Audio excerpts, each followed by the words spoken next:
அஸ்ஸலாமு அலைக்கும் வரஹ்மத்துல்லாஹி வபரகாத்துஹு. என்னுடைய கேள்வி, திருமணத்தின் போது அலங்கரித்த புர்கா, மருதாணி, புருவமுடியை அகற்றுவது, ஐ மேக்கப் செய்வது கூடுமா? அதை யார் முன்பு வெளிப்படுத்தலாம்? பெண்கள் தங்களை அலங்கரித்துக் கொள்ளலாமா அப்படிங்கிற கேள்வி கேட்குறாங்க. அந்த அலங்கரித்துக் கொள்ளுதல் அப்படிங்கிற அந்த விஷயத்தில் புருவமுடிகளை எல்லாம் அகற்றி இது மாதிரி செய்யக்கூடிய அலங்காரங்களை செஞ்சுக்கலாமா? இப்படி செய்யப்படக்கூடிய இந்த அலங்காரங்களை நம்ம யாருக்கு மத்தியிலெல்லாம் வெளிப்படுத்தலாம் அப்படிங்கிற அந்த கேள்விகளை கேட்கலாம். இஸ்லாமிய மார்க்கத்தை பொறுத்த வரைக்கும் ஆண்களுக்கும் பெண்களுக்கும் தனித்துவமான சில பிரத்யேகமான சட்டங்களை சொல்லித் தருகிறது. பெண்களுக்கு மட்டும்தான் சில சட்டங்களை சொல்லி இஸ்லாம் கட்டுப்படுத்துவது என்று இல்லாமல் ஆண்களுக்கும் சில சட்டங்கள் அவர்களை நெறிப்படுத்த, ஒழுங்குபடுத்த, அவர்களுக்கு பாதுகாப்பாக இருக்கிற சட்டங்களை இஸ்லாம் சொல்லித் தருகிறது. அதே மாதிரி பெண்களை நெறிப்படுத்த, ஒழுங்குபடுத்த, அவர்களுக்கு சமுதாயத்தில் பாதுகாப்பாக இருக்கக்கூடிய விஷயங்களை மார்க்கம் சொல்லித் தருகிறது. அந்த வகையில தான் இந்த பெண்கள் தங்களுடைய ஆடைகளை அமைத்துக் கொள்ளக்கூடிய விஷயங்களில் அந்நிய ஆண்களுக்கு முன்னால் அவர்கள் தோற்றம் அளிக்கும் பொழுது வெளிப்படையாக தெரியக்கூடிய முகம், 2 முன்கை, கால், பாதங்கள், இதை தவிர்த்து மற்ற பகுதிகளை மறைத்துக் கொள்ள வேண்டும் என்று இஸ்லாமிய மார்க்கம் நமக்கு என்ன செய்து சொல்லித்தருது. இப்படி மறைத்துக் கொள்ளக்கூடிய இந்த முறையை தாண்டி மேலதிகமான அலங்காரங்களை செய்து பிற அந்நிய ஆண்களுக்கு முன்பாக அவர்கள் தோற்றம் அளிக்கக்கூடாது, பிற அந்நிய ஆண்களுக்கு முன்பாக அவர்கள் காட்சிப்படுத்தக்கூடாது என்று இஸ்லாமிய மார்க்கம் நமக்கு தடுக்குது. இதை எதுக்கு தடுக்குது அப்படின்னா, இயல்பாகவே மனிதனுடைய உடலியலையும் உளவியலையும் அறிந்தவன் அல்லாஹ் தான். அப்படித்தானே? ஒரு விஷயத்தை ஒருத்தவர் மேனுஃபேக்சர் பண்றாருன்னா அதை வாங்கினவரை விட, அதை பயன்படுத்துறவரை விட, அதை வச்சிருக்கிறவரை விட யாருக்கு அதை பற்றி தெரியும்? அதை யார் முதல்ல உருவாக்குனாரோ அந்த உருவாக்குனவருக்கு அக்கு வேற ஆணி வேற தெரியும். அப்ப படைத்தவன் இறைவனாக இருப்பதினால், அல்லாஹ் ரப்புல் ஆலமீனாக இருப்பதினால் மனித குணம் என்ன அல்லாஹ்வுக்கு தெரியும், மனிதனுடைய அமைப்பு என்ன அல்லாஹ்வுக்கு தெரியும். எல்லா விஷயங்களும் இறைவனுக்கு தெரிந்திருக்கிற காரணத்தினால்தான் பெண்களுக்கு சில ஹிஜாப் என்கின்ற அந்த வழிமுறையை இஸ்லாம் வழிகாட்டுது. ஏன் அப்படின்னா, பயாலஜிக்கலாவே ஆணும் ஒன்றும் ஒன்று கிடையாது. உடல் அமைப்புல ஆணும் பெண்ணும் ஒன்றும் கிடையாது. யதார்த்தமாக கண்ணுக்கு முன்னாடி என்ன செய்வோம், பார்க்குறோம். ஒரு ஆண் சுதந்திரமாக சட்டையை கழட்டி போட்டு போகிற மாதிரி பெண்கள் அவ்வாறு நடந்து கொள்ள முடியாது. சுதந்திரம் பேசக்கூடிய பெண், சுதந்திரம் பேசக்கூடியவர்கள் கூட அதை நடைமுறைப்படுத்துவதும் கிடையாது. அது ஒரு அநாகரிகமான ஒரு செயலாக பார்க்குறாங்க. அப்போ இயற்கையாகவே மனித உடலியல் அடிப்படையில் ஆணும் பெண்ணும் ஒரே நிலையில் வைத்து பார்க்கக்கூடிய நிலை இல்லை. இதை மனுஷனே ஒரு கட்டத்தில் உணர்றான். இப்போ மனுஷனே உணர்றான்னா படைச்ச இறைவனுக்கு தெரியாதா? இப்போ படைத்த இறைவன் ஒரு ஆண் ஒரு பெண் என்ற ஒரு ஜோடியை படைக்கும் பொழுது அந்த ஜோடியை கொண்டு தான் அடுத்தடுத்த தலைமுறைகள் உருவாக இருக்கிறது என்கின்ற ஒரு நிலையை அல்லாஹ் ஏற்படுத்தும் பொழுது அந்த ஆணுக்கும் பெண்ணுக்குமான ஒரு ஈர்ப்பு நிலையை அல்லாஹ் வச்சிருக்கிறான். அந்த ஈர்ப்பு நிலையை ஆணுக்கு பெண் மீதான உடல் அல்லாஹ் வச்சிருக்கிறான். பெண்ணுக்கு ஆண் மீதான குணநலங்களில் அவர்களுடைய அன்பு அரவணைப்புல வச்சிருக்கிறான். பெண்கள் உடலால் ஒரு ஆணுக்கு ஈர்க்கப்படுவதை விட அவங்களுடைய பேச்சு எப்படி இருக்குது, அவங்க எப்படி கேர் பண்ணுறாங்க, எப்படி பேசுகிறாங்க, நல்ல முறை நடக்கிறாங்களா, அவங்களுடைய பிள்ளையை பாதுகாப்பாக பார்த்துக்கிறாங்களா, நமக்கு அரவணைப்பாக இருக்கிறாங்களா என்பதை பார்த்து அவங்க ஒரு ஆணின் பக்கம் ஈர்க்கப்படுவதற்குண்டான முகாந்திரம் அதிகம். அதே ஒரு ஆண் இதையெல்லாம் பார்க்கறதை விட ஒரு பெண்ணை அவர் உடல் அமைப்பை கொண்டு ஈர்க்கப்படக்கூடிய நிலை இருக்குது. இதுதான் யதார்த்தம். இதுதான் உலகம் முழுவதும் நடக்கக்கூடிய விஷயம். போஸ்டர் அடித்து ஓட்டுறாங்க. எந்த ஆணாவது அரைகுறையாக ட்ரௌசர் போட்டு நிற்கிற மாதிரி போஸ்டர் அடித்து ஓட்டுறானா? ஏன் அப்படி ஒட்டினா பெண்கள் முகத்தை திரும்பி போயிடுவாங்க. எந்த பெண்ணும் அதை பார்ப்பது கிடையாது. ஆனால் காட்சிப்படுத்துகிறான், போஸ்டர் ஓட்டுறான், விளம்பரம் போடுறான், பெண்களை எல்லாம் அரைகுறையாக காட்டுறான். ஏன்? அப்போதான் ஆண்கள் அதில் ஈர்க்கப்படுறாங்க அப்படிங்கிறது தெரிஞ்சிருக்கு. இதுதான் யதார்த்தமான நிலை. அதனால தான் அல்லாஹ் ரப்புல் ஆலமீன் பெண்களுக்கு கூடுதலாக தங்களுடைய ஆடைகளில், தங்களுடைய அலங்காரங்களில் அந்நிய ஆண்களுக்கு முன்பாக தோன்றும் பொழுது ஆண் இயற்கையாகவே பார்வையினால் தூண்டப்படக்கூடிய, ஈர்க்கப்படக்கூடிய தன்மை அவனிடத்தில் இருப்பதினால் அந்த ஈர்ப்பை, அந்த கவர்ச்சியை உங்களுடைய கணவன்மார்களை தாண்டி வேறு யாருக்கும் இங்கே வெளிப்படுத்தக்கூடாது என்று இஸ்லாம் நமக்கு என்ன செய்யுது, வழிகாட்டுது. அந்த வகையில் இந்த அலங்கரித்துக் கொள்ளக்கூடிய விஷயங்களை பொறுத்த வரைக்கும் பொதுவாக அவங்க மேக்கப் போடுறதா இருக்கட்டும், அல்லது பவுடர் போடுறதா இருக்கட்டும், அல்லது வேறு எந்த வகையில் கம்பல் தன்னுடைய நெக்லஸ் போட்டு, மோதிரம் போட்டு, வளையல் போட்டு தங்களை எந்த நிலையில் அலங்கரிக்க வேண்டும் என்று அவர்கள் அலங்கரித்துக் கொள்ள நினைத்தாலும் இந்த அலங்காரத்தை பொறுத்த வரைக்கும் மார்க்கத்தில் தடை இல்லை, செய்யலாம்.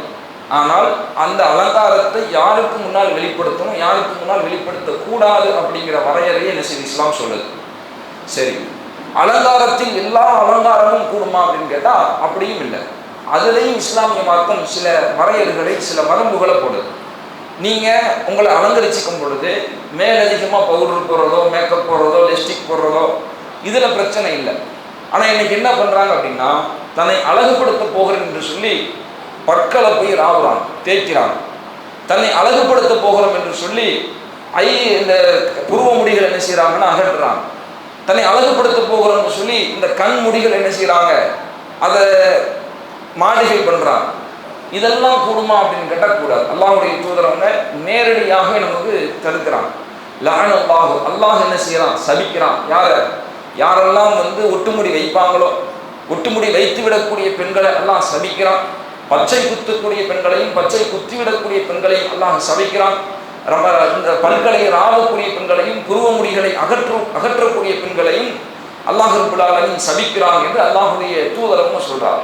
இந்த புருவ முடியா இருக்கட்டும் அல்லது இந்த ஐப்ரோன்னு சொல்லக்கூடிய விஷயங்கள்லாம் நீங்கள் பார்த்தீங்கன்னா, சும்மா அங்கே ஒரு பென்சிலை வச்சு கிறுக்கி அதை டார்க்காக காட்டி அதை அழகுபடுத்துகிறாங்கன்னா அத்தோட முடிஞ்சுச்சுன்னா பிரச்சனை இல்லை.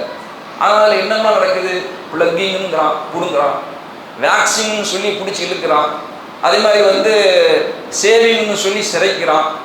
இப்படி பல்வேறு விதமான நெறிமுறைகள் மூலமாக இந்த புருவ முடிகளை, அந்த கண் இமைகளினுடைய முடிகளை சரி செய்கிறாங்க. எப்படி சரி செய்கிறாங்கன்னா, பிடுங்குறாங்க, அதை வெட்டுறாங்க, ஒதுக்குறாங்க. இப்படியான நிலைகளை மேற்கொண்டு என்ன செய்கிறாங்க. இது எல்லாமே அல்லாஹ்வுடைய தூதரவங்க நேரடியாக தடுத்திருக்கக்கூடிய விஷயம். நேரடியாக அல்லாஹ்வுடைய தூதரவங்க இப்படி செய்யக்கூடாதுன்னா இத்தோட முடிக்கலை. அதோடு ரசூலுல்லாஹ் சேர்த்து சொல்கிறாங்க, நீ வய்யுன்னு கல்பல்லா, அல்லாஹ்வுடைய படைப்பில் மாற்றம் செய்யக்கூடிய பெண்களை அல்லாஹ் சபிக்கிறான். மாற்றம்னா இது மட்டும்தான் மாற்றம் நினைச்சுக்காதீங்க. இது இல்லாமல் இறைவன் இயற்கையாக தந்திருக்கிற முக அமைப்பில் நீங்கள் வேறு எந்த விதத்தில் மாற்றம் செய்ய போனாலும் அதுவும் அல்லாஹ்வுடைய சாபத்திற்கு உண்டான விஷயம் என்று அல்லாஹ்வுடைய தூதரவங்க சொல்லக்கூடிய காட்சியை பார்க்கலாம். அப்போ மேக்கப்பு போடுறது, லிப்ஸ்டிக் போடுறதுலாம் இறைவனுடைய படைப்பை மாற்றம் செய்வதில்லை. பிளாஸ்டிக் சர்ஜரி பண்ணுறோம், நான் மூக்கை இப்படி ஷார்ப்பாக்க போகிறேன், உதட்டை பெருசாக்க போகிறேன், புருவத்தை பட்டையாக்க போகிறேன், ஊசியாக்க போகிறேன்னு போகிறது தான் அல்லாஹ்வுடைய படைப்பில் மாற்றம் செய்கிறது. இப்படி மாற்றம் செய்யக்கூடிய எந்த மாற்றமாக இருந்தாலும் அது அல்லாஹ் சபிக்கிற விஷயமா அல்லாஹ்வுடைய தூதரவங்க சொல்லித்தந்திருக்கிற காரணத்தினால இது மாதிரியான அலங்காரம் என்ற பெயரில் செய்யப்படக்கூடிய படைப்பு மாற்றங்கள் என்பது மார்க்கத்தில் முற்றிலுமாக தடுக்கப்பட்ட விஷயமா இருக்கு, அல்லாஹ் சபிக்கிற விஷயமாக இருக்கு என்ற காரணத்தினால் இது மாதிரியான அலங்காரங்கள் என்ன செய்யக்கூடாது, அறவே செய்யக்கூடாது. சரி, இது அல்லாத அலங்காரங்களை செஞ்சுக்கிட்டோம். நார்மலாக மேக்கப் போட்டு, லிப்ஸ்டிக் போட்டு ஒரு அலங்காரத்தை ஒரு பெண் செஞ்சுட்டாங்கன்னா இந்த அலங்காரத்தை யாருக்கெல்லாம் வெளிப்படுத்தலாம், யாருக்கெல்லாம் வெளிப்படுத்தக்கூடாதுங்கும் பொழுது அல்லாஹ் ரப்பல் ஆலமீன் திருமறையில் சில சாரார்களை பட்டியல் எடுக்கின்றார். இவங்க முன்னாடி மட்டும் நீங்கள் உங்களுடைய அலங்காரத்தை வெளிப்படுத்தினால் தப்பில்லை என்று அல்லாஹ் பேசுகிறான். அதில் யார், கணவன் சொல்ல வேண்டியதில்லை, கணவனுக்காகத்தான் முதலில் அலங்கரிக்கப்படுவதே.